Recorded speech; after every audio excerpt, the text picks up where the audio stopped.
Welcome to the Billion Insight podcast. I'm your host Shree. Today we are excited to welcome Meike Bettscheider, an expert in transforming leadership challenge into growth opportunity with a unique blend of epigenetic coaching and psycho-physiognomy. She helps leaders around the globe navigate complex challenges and build proactive resilience. Her remarkable journey has taken her across the globe, from Germany to US, then to France and Hong Kong for her studies, and from Switzerland to her current home in Athens, Greece, where she serves as an architect of change. So without further ado, let's welcome Meike Bettscheider to the show.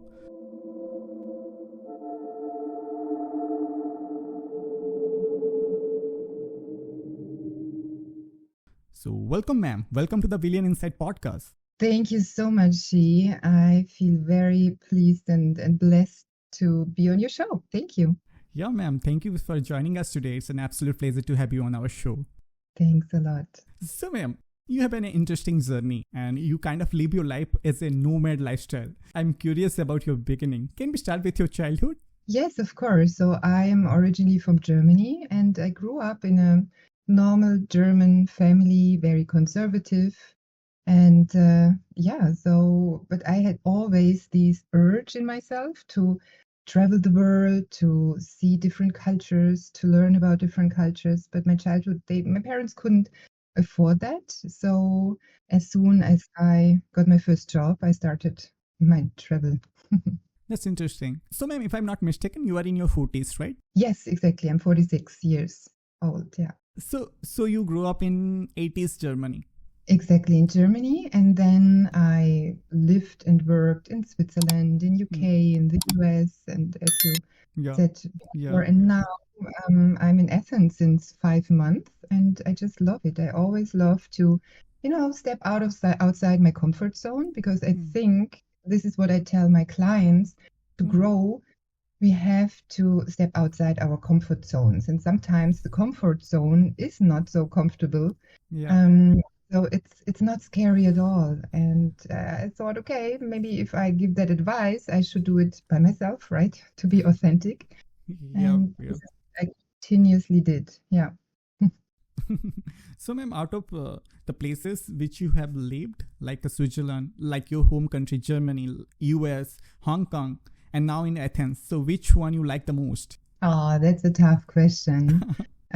Because I really can't answer that. I loved every experience, and every culture has its, specialities. And I love to dig deeper into that, the language and how the people live, what it's in between the lines. Yeah. I can totally see this must be difficult for you. It is like asking you which child is your favorite one. Yeah. There's no question and no answer to that question. Yes. Yep, ma'am. Since you are now in Greece, so I would like to ask you something related to Greece. So how is Greece and Athens? And I would love to hear your thought on the cultural dynamic that region. Yes, of course. I'm happy to share. I love Greece because it's such a fascinating blend of old, very old, and new. And on one hand, there's this very deep respect for tradition and history. And you feel that in everything. If you look at the Acropolis, or, if you talk to the people, how they interact, and to how business is done. One thing I realized and I really like about it is relationships are really important here. But building trust is key for the people, because it's not just about doing business. It's about connecting on a real personal level. And at the same time, Greece and the Greeks are embracing modern innovation, especially in tech and also in entrepreneurship. And that's a really, really cool dynamic of looking forward while staying rooted in tradition. And I've learned to navigate the cultural landscape here. I really need to strike that balance, respecting the past while also being open to the future. And this is what I really appreciate. That's interesting, ma'am. So coming to your profession, you describe yourself as an architect of change. Can you explain what that means?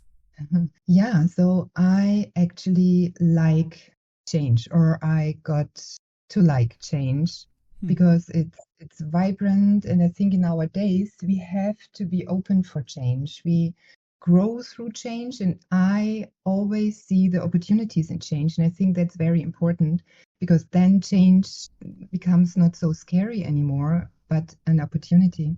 And I help people, steering through their challenging times and finding their compass Yeah. and building on that. So this is why I maybe say I'm an architect of building up on change.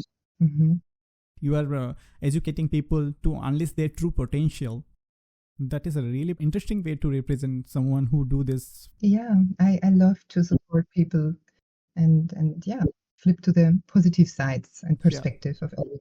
Mm-hmm. So, ma'am, when you started your journey in this field, So I had already always the urge not only to travel and exploring other cultures, but also supporting others. As a kid, I wanted to become a doctor, but my career path drove me through entrepreneurial, economics, business worlds. And at the same time, I was always doing some pro bonos. I was working for an international NGO to kind of fulfill my urge. And then I thought, also through my own challenges, because with 46 years, I went through some challenging times in various fields or parts of my life. I was looking out for support, and I dipped deeper into that. And I loved psychology. I always loved science, so I educated myself.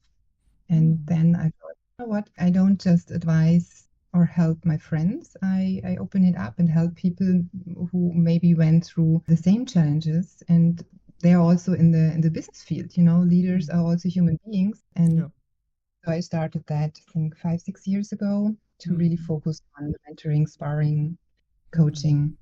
Yeah. So, ma'am, before going to dive into your profession, before we talk about the thing which you are doing related to the psychophysiognomy, I would like to ask you about how does your typical day usually look? Yeah. So I'm an early bird, actually. It helps me to focus. So I wake up early. So then I have some time for myself. I do exercises every morning to switch off my mind, actually. So workouts and start the day with that. And then, yeah, I'm there for my clients. I'm working on workshops. I'm really digging deeper into my fields. And I just love my work. It's my passion, and so that's not work. It's just like, yeah, and every day is different, which I also like. That's interesting. Yeah. So, ma'am, coming to your profession, epigenetic coaching and psychophysiognomy are the central to your practice. So could you explain this concept for those unfamiliar with them?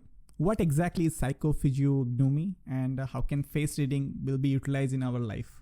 Yes, of course. Thank you for asking. Psychophysiognomy, it's a very difficult word. Yeah. So let's say face reading is way more than just looking at someone's facial expressions, because sometimes people mix it up with facial expressions, but those are just the tip of the iceberg, because it dives deeper into the structure of the face. And helping us understand things like personality traits we were born with, emotional states, and even health. And that 1,000-year-old practice, especially Chinese medicine, is still using that, but also the Greeks used it. And what I love about it is that it's not just about reading others, it's also about getting to know yourself on a way deeper level. And it's never judgmental. It's always focusing on the qualities of the people. And face reading can really help you understand where you might be out of balance and guide you back to a more authentic version of yourself. And that's from my perspective, the starting point for great communication, personally and professionally, building up relationships, understanding each other better. And when you are in touch with who you truly are, you definitely naturally connect better with others, and whether you're leading a team or just having a meaningful conversation. So that's face reading. And just the forehead has over 34 different areas where you can see what's the qualities of the person. And especially in challenging times, it helps when you know where are my resources, So we can use it in our daily life. How did you come across this method, and what made you decide to integrate them into your coaching? Yes, that's a very interesting question because I haven't heard about that before, just like the last 4 or 5 years ago. And a friend introduced me to an old woman who is doing that in the business field actually since 30 years. And I found like a body to my intuition. So I learned it very fast, and I was astonished that it really works. I must say, I was very doubting it at first. I thought, what is that? I'm not at a fair and like a hand reading or something. I had my doubts, but when I deeper in it and then really studied it and learned it and practiced it and tried it out on friends and people I asked if I might try it out, it was fascinating. And to see that the people, without long therapy sessions or talking conversations, they felt seen and heard immediately. And that was just what I loved. And then I implemented it into the business world, and it helped so many CEOs or leaders to better understand their counterparts and stakeholders. Yeah. Interesting. So, ma'am, I have one rudimentary question about this physiognomy. To understand it a little bit, could you say what science say about psychophysiognomy? Yeah, that's also a very good question. It's really exciting because there are some skepticism, and I've had some pretty eye-opening conversations with scientists and doctors because I love to challenge. I love challenges, so I also love to challenge others and try it out with the scientists. And many of them were really amazed by how accurate face reading can be, especially when it comes to something called pathophysiognomy, so the health side of the face reading, because this is where you can actually see signs of illness in the face before they show up physically, and that's incredible. And I've had sessions where doctors were literally blown away by how certain health issues were identified just from facial analysis, and that of course helps with prevention. And so there's growing interest, particularly in areas like early health detection. That's really interesting, ma'am. I asked you a question earlier that have you read a book called How to Analyze People on Site by the Elise Lincoln Benedict? I read that book some couple of years ago. Somebody recommended me that book. There they represented how we can analyze people through their face or their feature. So I really fascinated about that thought in general. You can identify a person just by looking at his or her face. Yes, exactly. Unfortunately, I haven't read that book you mentioned. It sounds interesting. But yeah, you can even see in the faces of people which kind of food or activities they might not like, also which is good for them, Yeah. And yeah, it's amazing. But I learned to switch it on and switch it off because it was really annoying. My friends or people, they were scared. They said, "Oh, you have that skill." I said, "No, don't you worry." I switch it off and I switch it on. But sometimes it comes pretty handy in just better communicating with people or solving some conflicts because you might understand them just to look at them. Yeah.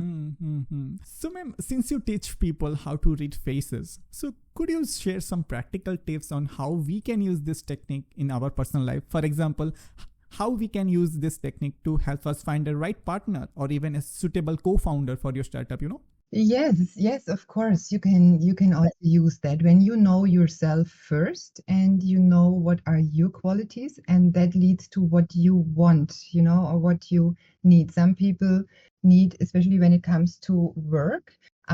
For example, I have a feature in my head. It's the side head.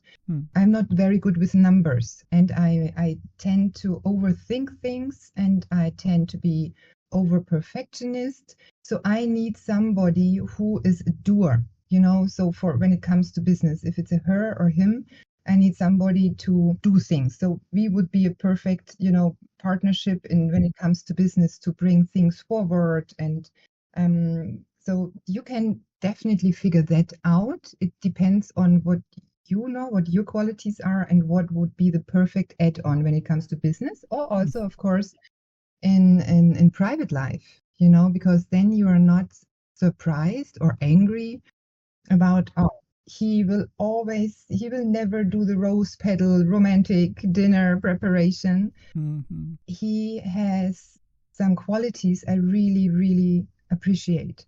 So that's also something when couples are coming to me and they're fighting and I can tell from the beginning what would be the biggest fight topic. And in just creating awareness of each other's qualities, that makes a difference, actually. Yeah. That's interesting. If somebody want to learn about this thing, the facial reading stuff, then what duration it need for them in order to acquire the skill? It depends. So I'm offering some workshops actually to get to know face reading and to get to know the basics, which is very practical, hands-on, so that people can try themselves out pretty fast. And at the same time, the biggest learning, you just have to be open to see differently, to look differently at people, and to allow yourself to just observe. And we all were born with that skill, by the way. So we were all born with that intuition and to have that in us. But society and life just got that away from us. So it can be very quickly learned. Mm-hmm. Interesting. So, ma'am, you have your website, right, where you conduct this workshop? I do it online right now. So in October, I have one English and one German workshop online, like a beginner hands-on understanding what is face reading, how can I use it in daily life, and what are the main areas to understand or to already start reading people. Yeah. Interesting. Can you give us some tips that to identify if someone is being honest or not? Is there any tricks so that we can find out that a person is telling a lie or is not? So it always have to look at the eyes and the mouth. If you see, of course, you have some mimics, but there are pretty good liars out there, right? And also, once I advised even poker players, and they have to lie, but they need that skill to be like, not showing any face expression, but even they did some mistakes. So you always have to look the eyes and the mouth. So of course, if they look away, right, left, but also deep in the eyes, because the eyes are the portal to the soul. So the eyes can't really lie. And then you compare eyes and mouth. And if that fits together, then okay, that person is not lying. If that doesn't fit together, the eye expression and the mouth, then maybe you should ask some additional questions. Yep. So that way we can figure out that person is telling truth or lie.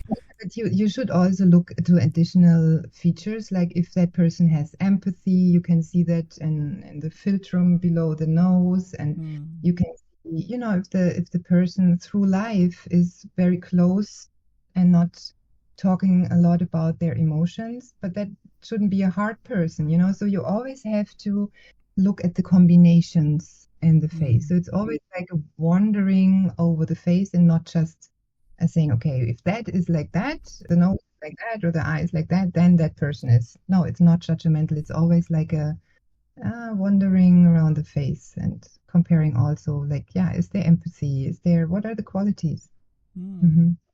Or the imbalances, the imbalances. The imbalanced people are in a struggle, and Yep. That is interesting. So, ma'am, you have been in this industry for quite a while, helping people improve their skills and unleash their potential, ultimately guiding them to become a great leaders through your unconventional technique that we just talked about. I'm sure your work has had significant impact on many individuals, helping them grow into effective leaders themselves. With that in mind, I would like to ask you a few questions about your thought on leadership. Yes, so, of course. According to you, what is your definition of a leader? A leader has a lot of skills to fulfill and challenges to handle in nowadays. He has to be, for sure, know him or herself, so that they can be definitely authentic, knowing about their qualities, getting support or delegation for some learning fields. They have to be empathetic. They have to be stewards for their team, also be like a role model. And that you can only be if you are truly yourself. Yeah, they nowadays they really have to adapt to changes and crisis very quickly. They have to be resilient, I call it, instead of resilient. So forward thinking and prepared of any challenges and know about what they need, what their resources are to load up their batteries to fulfill all these tasks, beside, of course, strategic thinking and loving their job, but it's also the soft skills in our days which are very important to be a successful leader from my perspective. So according to you, who can be a leader and who cannot be a leader? Everyone can be a leader. At the same time, if a person just lives her or his passion and knows about, again, their qualities, and as I said earlier, from my perspective, I know, okay, I have some learning fields or I have some features which might not be helpful, and at the same time, I have a lot of qualities which are helpful. So I collaborate with a partner, and collaboration nowadays is anyways, it's so important. And also to mix up, learn from different cultures and implement diversity in your working environment. So if you're aware of that, everyone, from my perspective, can be a leader. There's not like a pure job description. You're a leader, you're not. That's a very great answer, ma'am. Very optimistic answer, I would say. I'm always looking at the positive. Yeah. So, ma'am, what is the one piece of advice you like to give to aspiring leader? Yes. So even if I repeat myself, but first, for sure, know yourself. That's where it all starts. If you want to guide others through change or to crisis or anyway, you've got to have a clear sense of your own strengths and challenges and how you handle uncertainty. And beyond that, I'd say emotional intelligence is key. Listen, active, really listen to what people are going through and help them also navigate their emotions around change, keep the people with the change process. And lastly, as a third point, be adaptable, because change is the only constant, right? And so it's really about turning the unknown into something exciting rather than scary, as I said at the beginning of our conversation. Yeah. So, ma'am, you mentioned one word is one line, emotional intelligence. Can you explain what that is to our audience? Yes. So I would say active listening is part of emotional intelligence, so that you really take the time, and it doesn't have to be a long time, hours or something, but look at the people, try to read them below the lines, see if they are happy in that position. Maybe you can change. You can change within the team, but you can always only do something when you listen to them. Really actively listen. Okay, what are their thoughts? What are their passions? Maybe you don't know, there's a huge opportunity for some innovation for your business if you just listen to the people more, and just, that doesn't mean you have to do everything or make everyone happy. Nobody can do that, but listen and be constructive. Also give feedback, but I like the word feed forward. It's much more constructive. So also be careful about your word, because I think wording and language has a lot of power. And so be yourself, and everyone can be emotionally intelligent. You mentioned instead of feedback, you use feed forward. Yes. Yeah. Yeah, that sounds interesting. Can you tell us about this? I've heard in so many workshops and meetings. Yeah, so that's the feedback. And of course, you talk about something, what happened in the past. And I realized I had a professor at Chicago Booth, where I did my executive MBA, and she used, just like unconsciously, so it's more like a feed forward, and that burned in my mind. And from that start, I used it in any workshops, in any meetings. And you could see the people are not feeling criticized. It's more like helping them for the future. and not like stigmatizing them because of their or our past default. It's much more positive, and what you think and how you think really, translates into your acting. It's much more motivating, and it's more like, hey, okay, things happen, let's make it better, and that's my opinion on that. How you or we could do it better. So let's look forward. It's a feed forward. In the future, we learn from the lesson we did in the past, and there are no mistakes. There are always only lessons, and so let's go. Much more motivated people, and the results were way better than if I would have said, yeah, so the feedback is woo. So basically, you have to be optimistic, you have to be positive, irrespective of what the situation is.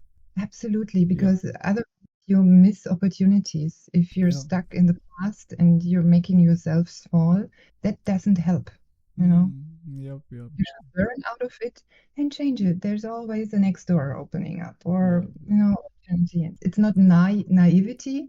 It's really also like quantum physics. What you think and how you think translates into your future actions. That's really powerful, ma'am. Thanks for sharing that with us today. Of course. Thank you.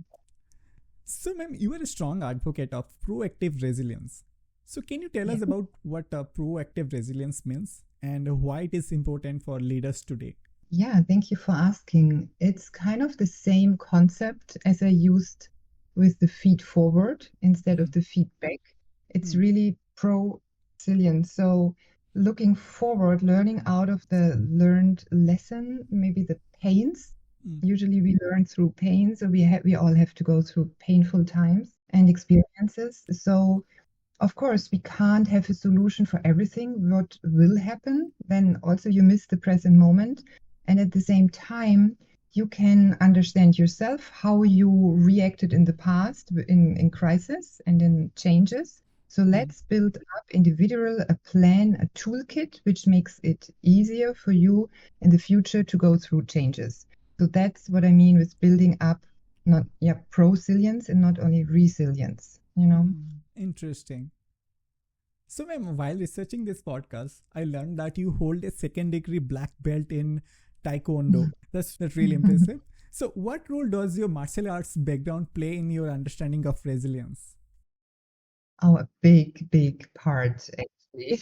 A big part. Martial arts is also a huge passion, especially Taekwondo and the philosophy behind that, because it's not just fighting, it's really also learning when to fight, when maybe to only react or proact. And it's the do in the word of Taekwondo. It's always the way, and that will never. So we will never end learning. There's never an end. Even if you have the 8th black belt, this is still a learning process. And you fight. You don't give up. You prepare yourself. You train yourself. You switch off your mind, and you always. It's the goal. Okay, even if you're laying on the ground, you have to stand up again. So that absolutely taught me a lot about resilience, and that sports really helped me a lot in different ways. Yes. You learn so much thing about your professional life through the martial arts, as well as you know how to self-defend yourself in a situation. I wish every girl should learn at least one form of self-defense. Yes, absolutely. And even though you might never use it, you have a different attitude going through the streets, because you don't have you're more confident. Ma'am. And I wish the government would make it compulsory for every girl. Yeah, I would love to see that, actually. Yeah. How do you incorporate your understanding of cross-cultural dynamics into your coaching practice? Because you've been to such a long list of a country and spend a long amount of your time in there. So what thing you have incorporated this cross-cultural dynamics into your coaching practice? Yeah, cross-cultural dynamics are huge from my perspective in today's world. And I've learned, as I said earlier too, is that every culture has its own unique way of approaching things. It's when it comes to problem solving, communication, or leadership. And we can learn from each other so many things if we are open to interconnect, to understand those differences. It's really essential. and can be really key to building strong relationships. I learned to really embrace cultural diversity because it really opens up so many doors. And yeah, it also makes you also more pro-resilient for sure. That's really insightful, ma'am. Thanks for sharing that with us today. And we are on the final segment of our podcast where we call it Instant Insights, where I will fire off some quick question to you and you have to respond as fast as you can. Okay, I will try my best. Okay then. So ma'am, are you ready? I am. Okay. Coffee or tea? Tea. Cats or dogs? Dogs. Beach or mountains? Beach. City or countryside? City. Blue or green? Blue. Most used app on your phone? Spotify. Introvert or extrovert? It's intro more maybe. So you kind of both the omnivore. Yeah. If there would be a mixed word, I would be that. But if I have to choose, you want a yes or no, so it's intro.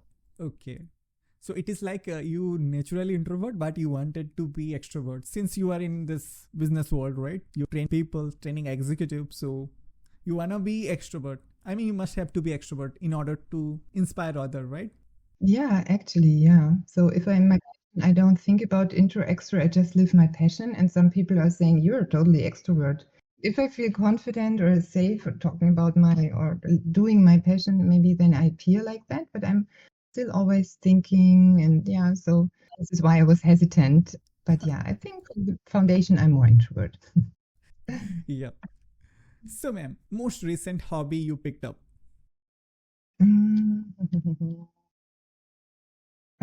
It's not a hobby, learning Greek, cooking Greek. I'm digging deeper into that. Since you are in Greece, so Exactly. yeah. Define yourself in one line.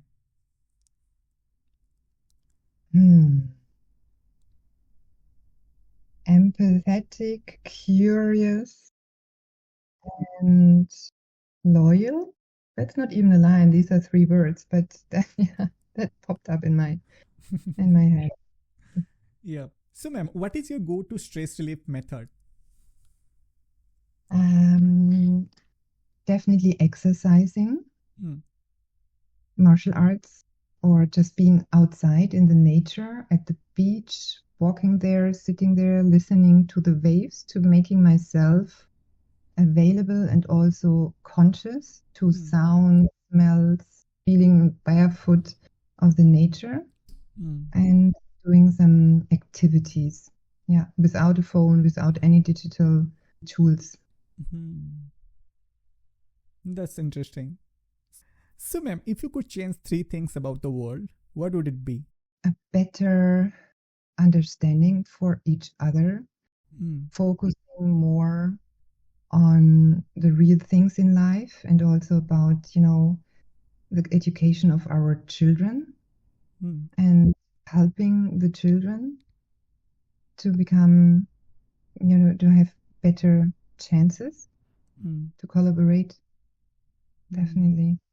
Not judging each other, collaborating. Yeah, I love the last one, ma'am. Collaboration is really the need of the. Yeah. So, ma'am, travel back in time or forward in time? Forward in time, because I'm too curious. If you could have any dinner guest, dead or alive, who would it be? I would have actually liked to meet some old philosophers. I would like to have a discussion with Aristotle. That's the first one that comes into my mind. Best way to handle success? Being open and open-minded and non-judgmental. People are become arrogant when they see the success. So yeah, it definitely makes sense. Yeah, so you always only see front page, the cover of a book. And thank God I never had jealousy in my, in my DNA. So I'm happy for others. And it's a definition. What is success? For me, it's success if I see another person I helped through something to be free again. So that's success for me. It's not only what's on the balance sheet. Pure, absolutely. I can vouch for it. Though we have just talked about 1 hour or so, but I can totally see the positive vibe is coming from you. I can sense the positivity from you. Thank you. Thank you. So, ma'am, best way to handle failure? Pause, breathe, think about the learning lessons when you're ready with breathing, not panicking, and move on with the gratefulness of the learnings you had and forward using that. Favorite book? Oh. Actually, I don't have a favorite book. Any favorite leadership book? From some of my professors, especially Manfred Ketz de Vries from INSEAD. He wrote a lot of great books and articles, and one is The Leadership Paradox. So, yeah, a lot of books from him. They are very wise, great insights, and also some humor with it and speaking out great truth. Favorite movie? I'm a big fan. I don't know if that's a good thing or a bad thing of psycho thrillers, so like a or something like that. Deep, yeah, but also psychological background movie. Just like American Psycho, that type of movie? No, not so. No, more like not so brutal or bloody, but more like deep, where you have to think and understand the psychology of it instead of being the aggressive and bloodiness. Yeah. Maybe Joaquin Phoenix Joker, the Batman's Joker. That's a lot of the superheroes movies, but nothing really comes up. I don't watch so much. Okay. So, ma'am, most challenging part of your job?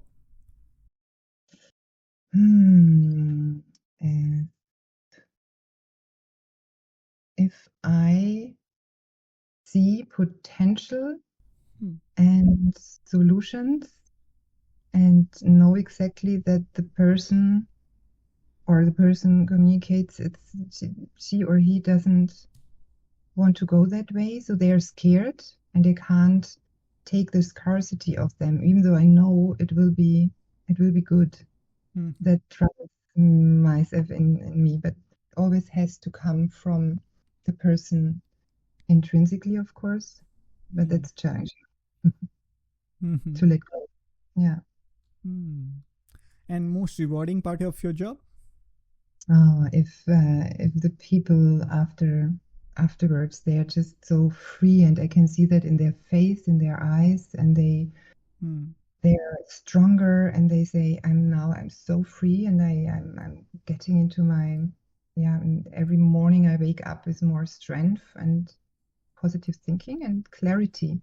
They found back to their path and they don't need me anymore. That's most rewarding for me. Yeah. So, ma'am, what's your biggest career goal right now? To get a great pool of clients which are coming from out of curiosity, out of word by mouth, and also creating a regularly retreat here on an island in Greece, and collaboration with other great transformational, inspirational people I know from the all over the world, and to have that really as a repetitive kind of center for all people to get them into out of crisis. I really hope so that you can spread your positivity. I hope so. So, ma'am, you mentioned one word client. So, what do you think? What is the best way to handle a difficult client? To focus on the qualities of the person, to not get out of the neutral position, to not get into some triggers, to not get into impatient, and always be respectful. And even there, if I have to set borders, then to do that in a constructive way. Yep. So, ma'am, one thing you wish you knew when you started your career? about my qualities, that I wouldn't have had doubts about my qualities or questioning them, Mm-hmm. being more confident in them and aware of them. Yeah. What do you think? What is the most common mistake leaders make? Not knowing themselves in depth. Know yourself. Yeah, that's a really good line, ma'am. Mhm. So, ma'am, you are an architect of change. So, what do you think? What is the best way to handle change? Without being scared. Hmm. Always have the attitude, okay, we will figure it out on the way. You can't know all answers at the beginning, even though as good as you might line it out, of course. But also be open and curious. Stay curious for something, what can happen. And if you have a curious mind, it's like, oh, okay, then we change that here and there. Okay, but it goes on. So being open, adaptable, knowing your resources when it comes to real challenging times during the change process, that you can reload your batteries and go on. And keep the people with, do the active listening to others. Maybe they have a solution for that actual issue right now on the way. Mm-hmm. So, ma'am, the best gift you have ever received? Actually, gifts from my two daughters, handwritten little letters or like surprises in my bag or on my bed. Poems from them, very touching. So, yeah, self-made little, not little for me, huge gifts. Yeah. That's lovely. Yeah, I feel very blessed with them. So, ma'am, the best compliment you have ever received? The best compliment I've ever received was really like somebody said, you are so beautiful from the inside. I can totally see that side of you. Thank you so much. So, one last question. Mm-hmm. What is the best piece of advice you have ever received? I asked actually a lot of people for advice before I moved to Athens. And one friend of mine, she said to me, stay curious. And now you've heard that the last hour a couple of times. I implemented that, and that was the best advice. If you stay curious, challenges, crises, failures, everything is not so deep, so scary, so heavy. If you have the mindsets of staying curious. Definitely, ma'am. Be curious. Yep. So that's the end of the podcast, ma'am. Any final thought? Thank you so much. I really loved your questions and how you dig deep into it. Thank you so much. I really enjoyed the time. You were a great host. Thank you. Thank you, ma'am. It is really a pleasure to have you in our show, and I'm really looking forward to do another podcast in some other day. Absolutely. I would love to. Thanks a lot for the opportunity. Hello, everyone. If you're on YouTube, please subscribe to Shree's podcast, The Billion Insights. If you're listening on Spotify or Apple Podcasts, please take a moment to rate us 5 stars if you enjoyed our conversation. Thank you, ma'am. Thank you so much for sharing your incredible insights and expertise with us today. Your approach to leadership and change management is truly inspiring. I'm sure our listeners have gained valuable perspective on how to navigate challenges and embrace proactive resilience. Thank you very much for having me. It was a pleasure. Thank you, ma'am. And to our listener, if you want to learn more about Meike Bettscheider, be sure to check out her website. All the link can be found in the description. Thank you for joining us today. We look forward to seeing you next time on the Billion Insight podcast. Until next time, keep exploring, keep learning, and stay curious. This is Shree, your host, signing out. Peace